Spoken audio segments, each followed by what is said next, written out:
أعوذ بالله من الشیطان الرجیم. بسم الله الرحمن الرحیم. السلام علیکم ورحمت الله وبرکاتو. زما د سوشل میډیا چې څومره ملګري دي نو ټول ته زه زړه تل نه سلامونه وایم. ملګرو نن یو داسې خبره کې تاسو ته مخاطب شوی یم چې دا یو ورور دی، دا شیر بهادر نوم دی او په دې غېږ کې به تاسو دا زوی وینئ چې د نامه سنان دی. دا شانتې د هغه مور صاحبه هم ناسته ده د دې وړوکي ماشوم. نو دا ماشوم که تاسو وینئ نو د ده 22 میاشتې د دغه دی عمر دی او د 22 میاشتو نه یعنې پیدایش نه ده ته د بلډ کینسر دی، یعنې وینه یې سوځي.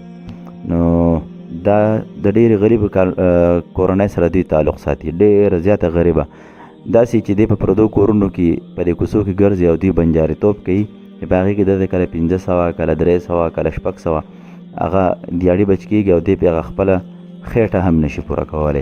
دی پې هغه خپل کم چې روزګار دی دنیایي، کم خوراک څښاک جامه پیزار هغه نشي پوره کولی. نو د ډاکټره خبره خو ډېره لرې ده. زما په دې لاس کې به تاسو کاپي وینئ، دا کومه کاپي چې ده نو دا دوی ماله راکړې ده. ما وکتل نو په دې ماشوم باندې څه تقریبا چې د 2.5 لکو پورې یعنې 3 لکو ته رسي دونه پیسې په دې باندې ولګېدی چې په دې کې 1.5 لک روپو پورې چې دی نو دا قرضه ده چې هغه دا د ده لیکلی شوې ده، دا اخیستې ده. اوس د هغه قرضې د ورکولو هم چې دی نو دی څه توفیق نه لري، ځکه چې څه داسې معاش نشته، داسې د هغه څه ذریعه نشته چې یاره یا تنخوا د حکومت نه واخلي یا چې دی داسې څه غټه بله مزدوري نور څه نشته. د دا یو بچی دی، یو بچی دی سنان نامه ده چې دقه بیماري ده. د دوی یو التجا د دوی ما تر ډېر وخت نه ویلي و چې یاره جي ما ورته ویلي چې زمونږ کوم چې پروګرام دی نو هغه صرف دا د اخلاص ویلفیر ارګنایزیشن چې مونږ صرف د یتیم بچي دپاره کار کوو.